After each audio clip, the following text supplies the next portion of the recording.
Welcome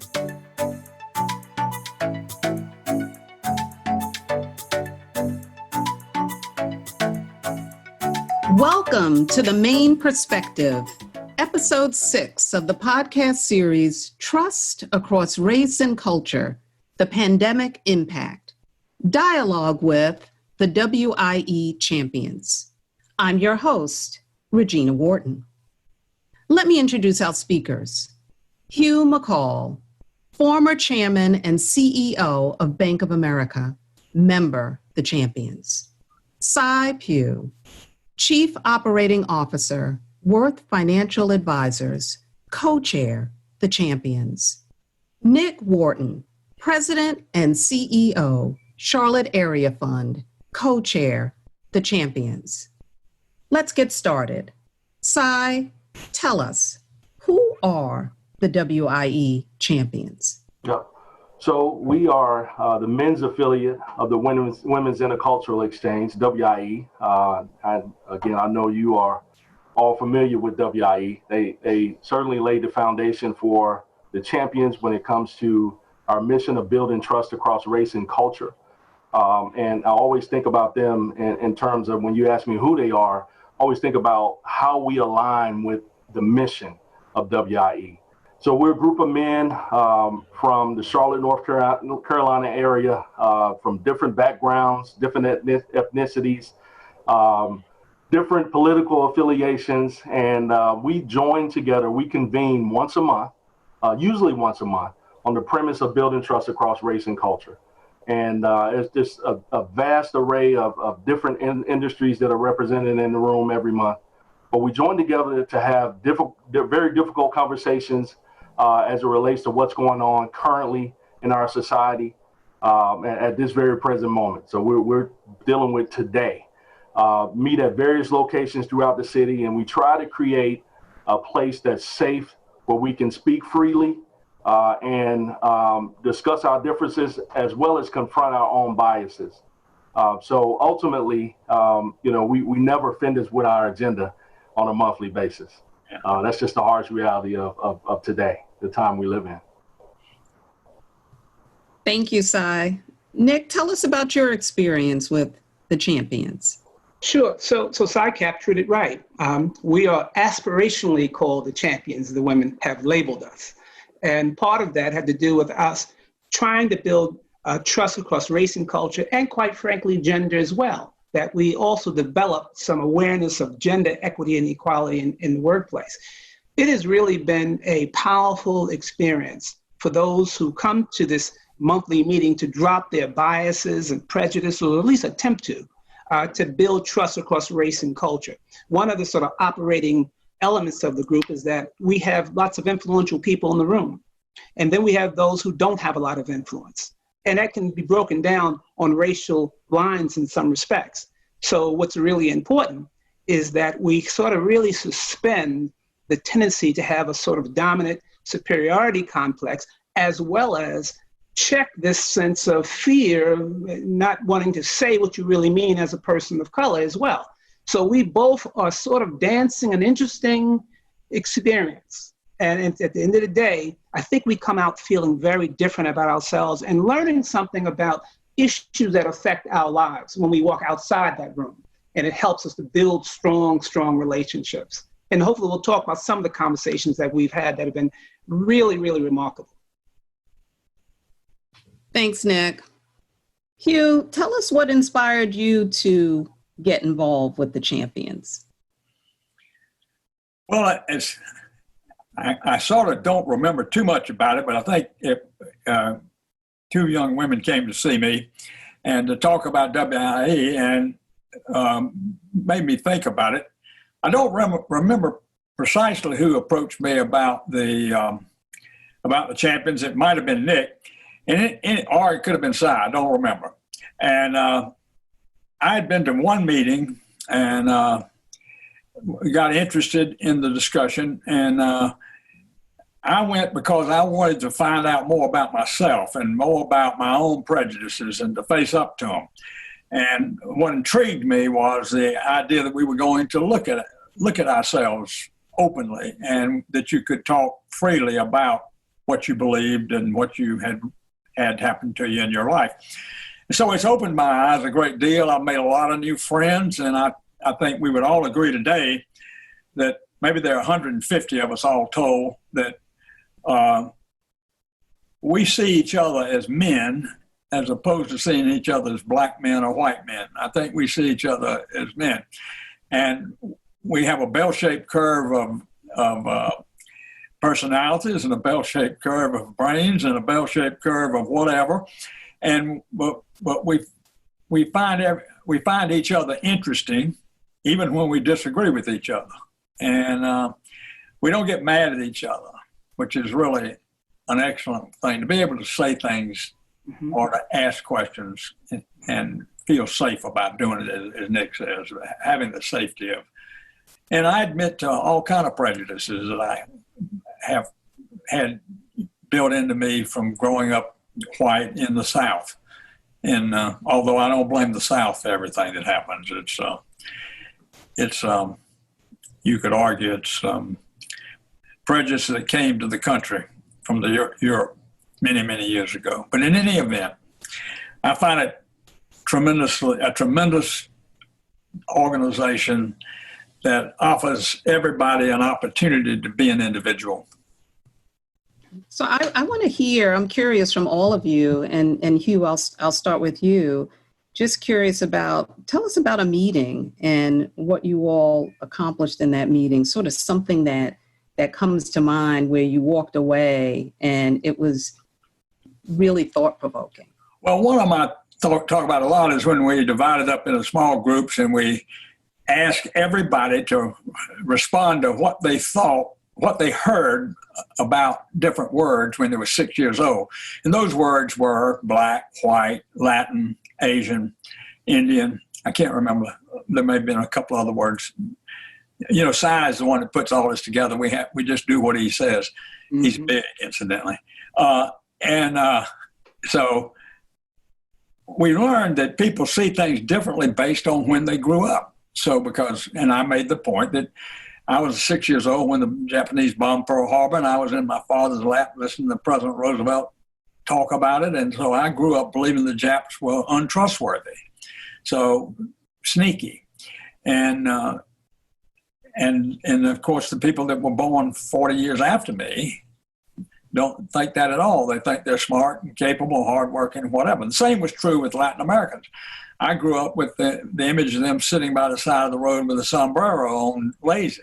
And we know that Latinos work harder than anybody we know, to try to make it. So we have these images that come out of our childhood, and they stay buried back there in the back of your head, but they're there, and you have to learn to cope with them. Now, my black friends I listened to their views of white people going back 50, 60 years ago, and none of it was complimentary, so I got the picture. It was a good communicating thing, but I thought that was one of our exercises that really mattered. It made us think about, why do we think this? What made us think this? And so... Well, I appreciate that not only that it made you think that, but that you were willing to rethink. Oh, yeah. What you picked up from your childhood, because certainly we're all guilty of that. So, Si, talk about either that meeting or another meeting that was impactful and what you walked away with. Yeah, Regina. So when I think about it, there are so many different instances. I can't think of one in particular, but I'll tell you just the overall thing, because as Hugh said, I'm usually the one that's pushing buttons around there and challenging people a little bit. But just confronting the biases, and I'm going to use mine, for example. Nick and I talked about this recently, but I'm not going to tell the whole story, but the part that means something to me. So we had, there was an incident that happened in Charlotte, big time incident with one of the schools. It involves basketball. Nick and I are both ballers growing up. So we knew this family, didn't know who they were. We knew who the family was, the name. It's a prominent name in North Carolina as far as basketball goes. And we brought a gentleman to our group, and he heard Nobody knew he was there. The father of a child who made some really, really poor decisions. Nobody knew he was there, and he heard what was said about him. But one of the things that was said is, that this kid who used this very derogatory term, his parents should be ashamed of themselves. Yeah. And I'm thinking to myself, if I didn't know he was there, I'm thinking, you know what, this is a kid, he's probably taught this at home. But after we've gotten to know Nick and I, in fact, I talked to this dad a week ago, just reaching out. He's had some things going on, touch base. It's far from it. And basketball and music, I'll say, are two of those things that breaks barriers down.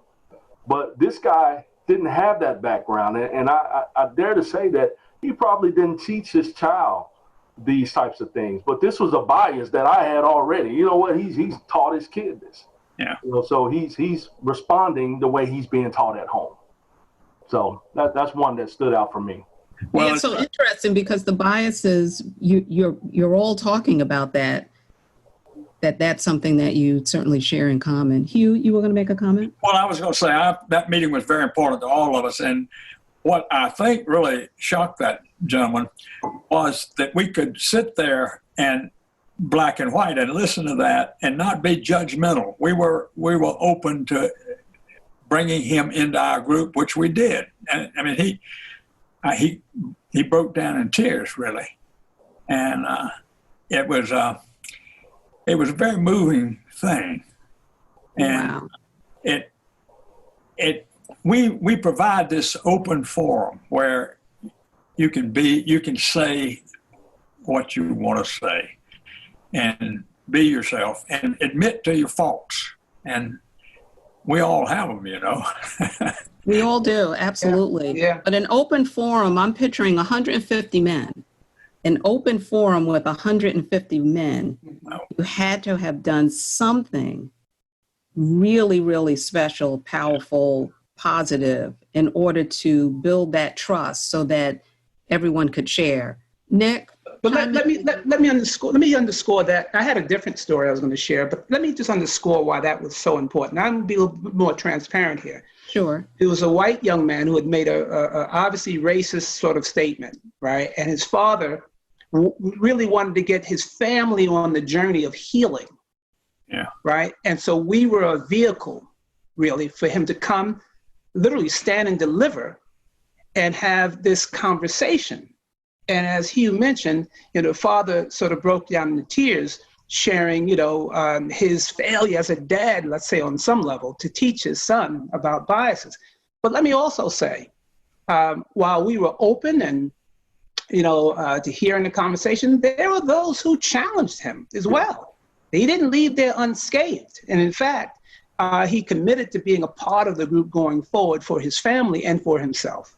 So I think that's the sort of empowering element to this. The other thing I'll say is that, and Hugh usually says this, but he didn't mention it now, but he has said before that this is perhaps the only meeting that he goes to in Charlotte where he's not in charge. It's pretty much, it is the only damn meeting I go to. So there you have it, right? And, obviously Hugh McCall is a iconic businessman of the 21st century. And so for him to be able to come, right, other leaders could also come, right, and begin this journey. But let me just say this. The last conversation we had was, quite frankly, about the George Floyd public execution in many respects. And Cy did a masterful job teeing us up with a historic speech by James Baldwin that talked about race in very, very strong, stark terms, and about whites' inability to see us as fully human. So when I thought about that conversation, what struck me was certainly many of our white colleagues were sort of silenced. Some made comments, but there was sort of silence. And the silence wasn't just about guilt and shame. It was they also recognized that some of the African-American men in the group were hurting. They were in pain. And there was a need to sort of reach out and be supportive. Not in that sort of simplistic guilt, I feel bad because I'm a white dude kind of feeling. It was much more of a genuine, authentic wanting to be there for each other. And that was just interesting. But that's the kind of change, I think, that goes through it, because you got to see my pain, I have to see your pain, right? And that's full with challenges and pitfalls and mistakes. And so we've kind of agreed to go on that journey. Absolutely. And in fact, as you were saying that, I was thinking, how could you participate in that conversation without being in pain? The minute you mentioned George Floyd, and the recent video came out that certainly shared even more graphic of what took place. Sure. So let me ask you, Nick, how are you doing in the midst of all of this? Well, and you are in the South, as you mentioned. We don't want to blame the South, but certainly Black man living in the South during this time. How are you doing? Well, if I can quote, one of the American heroes, Malcolm X, he would say, stop talking about violence and racism in the South. As long as you are below Canada, you're in the South. That's how he used to talk about it in a much more violent time, right? So I have two thoughts about it, really. And one of the two songs kind of helped me to kind of work through this in my head. One is, Hugh, you may know this song. I don't know if you can do it or not, but you'll listen to it and we'll connect on it. One song is T. Beverly's Joy and Pain. Really iconic song within the African-American community that kind of talks about the joy and pain of just living, right? And those are good days, right? There's a spiritual message there. The other is a song that came from the 80s by Grandmaster Flash, a rapper. It was a song that sort of critiqued urban Black poverty and crime and racism. And it was called The Message. And the familiar refrain in that song was, "Don't push me, I'm close to the edge. I'm about to lose my head," right? And so that's the sort of tight wire I was feeling throughout this whole thing. To be able to watch George Floyd for those almost 8 minutes, to see his life drained from him, it was extremely painful, I think, for any human, decent person, And we've not had the sort of global outrage around Black Lives Mattering, perhaps since 1954 in August, when Emmett Till was lynched, and his mother decided to have an open casket. Jet magazine took pictures and they showed it around the world, and it was almost a predecessor. And actually, it was a sort of igniter of the civil rights movement. Now we're kind of re-looking at criminal justice, at policing. Companies are trying to do all kinds of things to be more inclusive. We recognize that diversity and inclusion has not been the panacea. We've not been, the sort of great equalizer. And even corporate executives of color and women are sort of reflecting on, wow, we haven't come this far. So we're in a strategic inflection point, I might call it, where we really have to think. How do you carry all of that within you? And still be a productive Black male citizen? Thank you for that. Well, I think God in my life has really been a centering of who I am, keeping faith and keeping hope, that things will get better. And quite frankly, being on the ground, helping things to happen. As you mentioned, I'm the president of Charlotte Area Fund, Mecklenburg County's Community Action Agency. We work to help poor people, right, to gain economic mobility and self-sufficiency. And I'm really glad to help even sponsor this series of talks, because we believe this is so important. Right now, we've got an effort to slow the spread of COVID-19 in urban communities. And so we're working with the C.W. Williams Community Health Center and other healthcare advocates and providers to try to, bring a larger communication, because we're also in a racial pandemic. So, Regina, to your question, the way I sort of reconcile this is to be about the business of improving communities. Not doing a whole lot of speeches, but being about the business of helping communities. That's how it helps me. And of course, God is top of my life and my family, and those things keep me grounded. Sai, how about you? How are you doing? Again, as a Black man in America living in the South, how are you doing? I'm wrestling with the question now.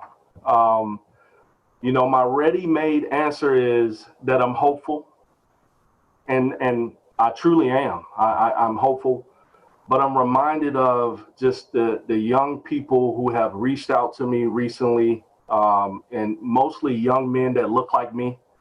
And I've had the privilege of either mentoring or providing encouragement or better yet, exhortation. And I see the trauma that has yet to be addressed. And that's not something that we normally talk about. And obviously I have a counseling background. I can go in depth with that. But so for me, there's a contrary emotion similar to what Nick said. On the one hand, I am hopeful, but then I have to admit there's a feeling of anxiety or a feeling of being overwhelmed in a sense as well. But, I've mentioned before, the young people are a bridge for us. They don't bow down easily. They ask questions, and then if they don't get any answers, they're ready to fight. And in a sense, sometimes that's good because sometimes you need to get some attention. And what better way to do it than that? And I'm not condoning violence and by any means, but they don't back down easily. So this is a time where folks need to be heard. But the trauma part of that, Regina, I think is really not being addressed right now, particularly in our community. So. It's a great point. It's a great point. And even as you get in your car every day and drive to your office as a COO, what comes to mind? Yeah. You think about it. Is it there with you? You're right. Yeah. Well, that's a good question. I'll tell you. And you asked Nick, how does he unwind? Being a community leader, being the leader that he is. Nick, and let me say this, because he sold that last story short when he talked about that gentleman that came to the meeting. He arranged and orchestrated all of that because another person in the community told that gentleman that you need to be talking to Nick Wharton. You need to see Nick. Nick's going to help you. He's a man about the people. And he talked about that. He makes it business. For me, it's having guys like that. It's having someone that I can pick up the phone and call and say, hey, man, this is what's going on with me. I have access to Hugh McCall. I can call Hugh. So having people that I know would pour into me in those tough times, just like I'm talking about these young folks who are experiencing trauma, and they're calling me. Well, you know what? I got to have folks that I got to call that I can call as well. So excellent. So you're a role model. And that matters. That's an action as well. And we thank you for that.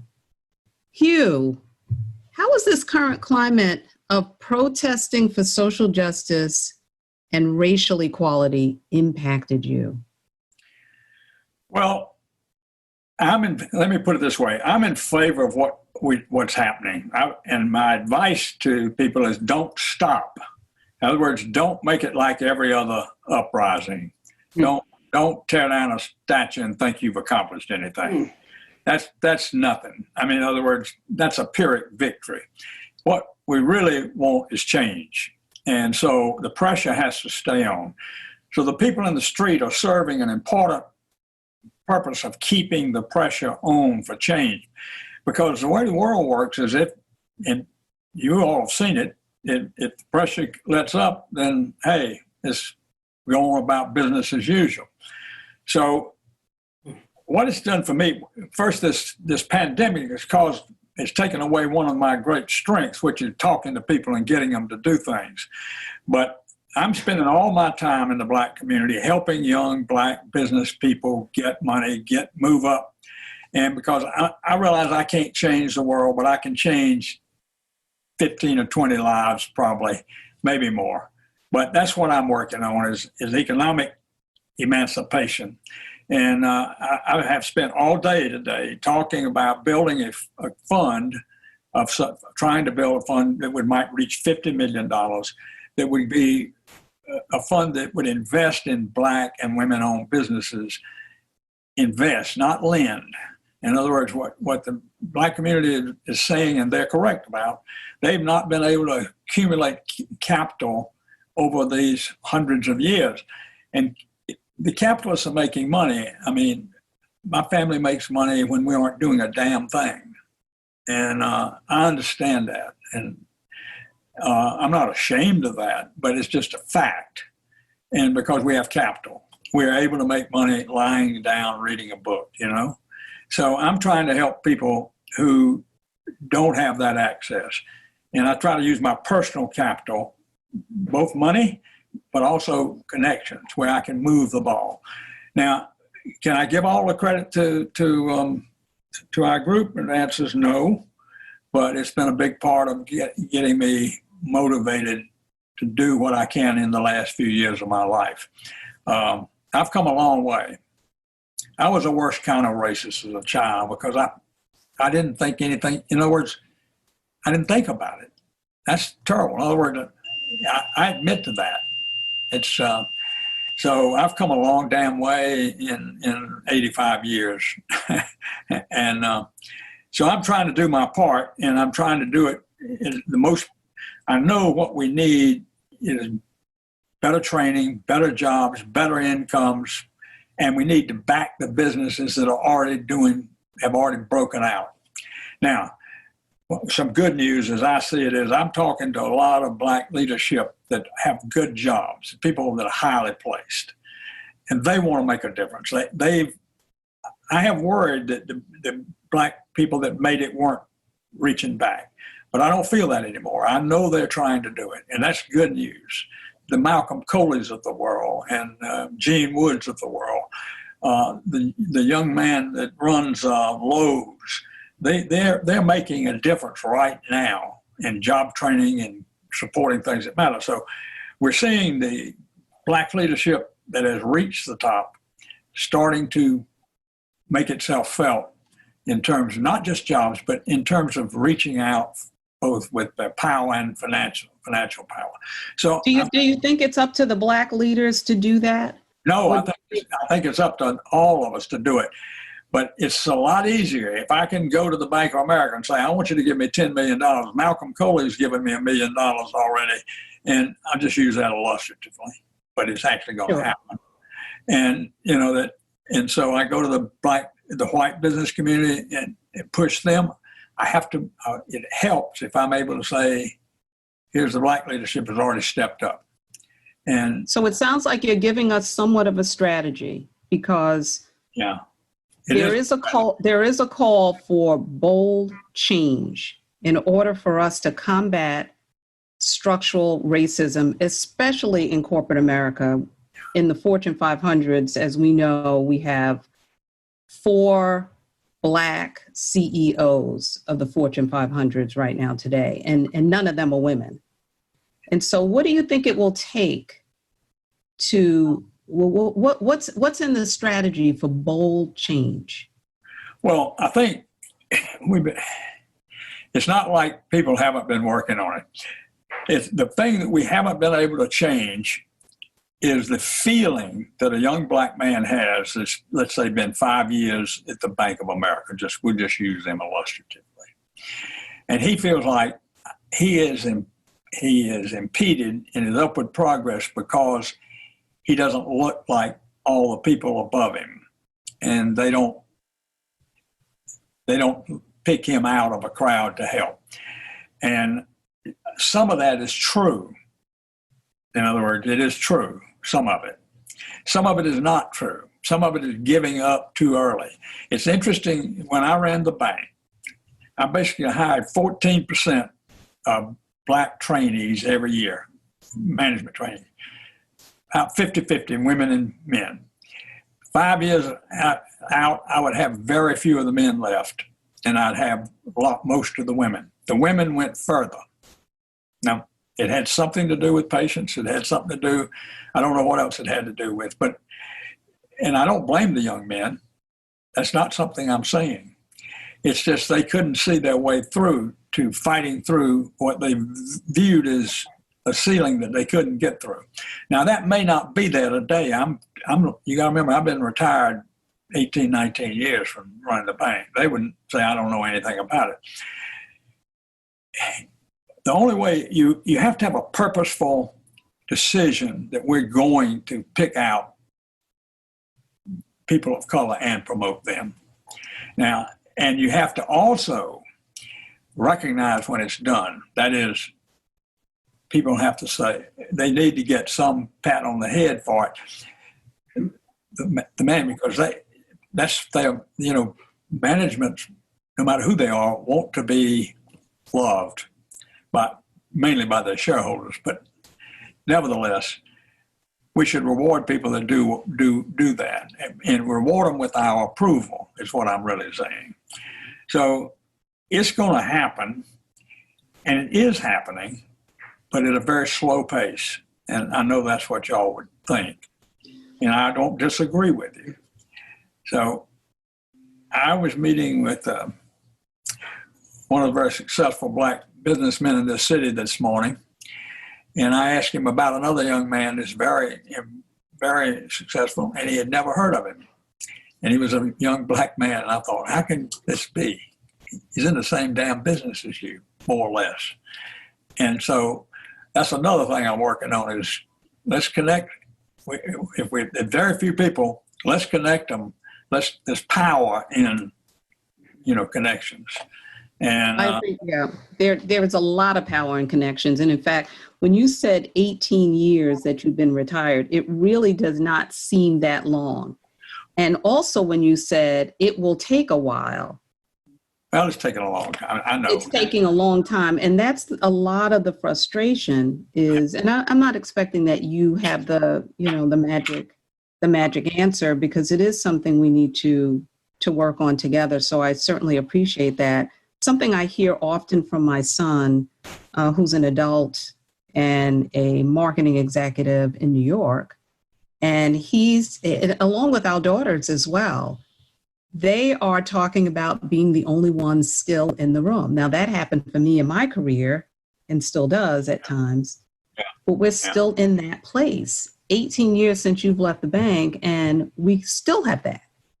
The only person, the only woman of color, the only black man in the room. And the connections may be a way of helping with that, but that also, in my opinion, needs to change. So let me just kind of add to this. And so I appreciated, Hugh sort of walking us down that process and his experiences.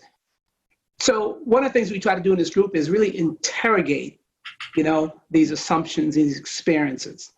And so I remember talking to Hugh a long time ago, and he may not remember this conversation, but he said to me, "Where's the black leadership?" I don't know if you remember that conversation or not, Hugh.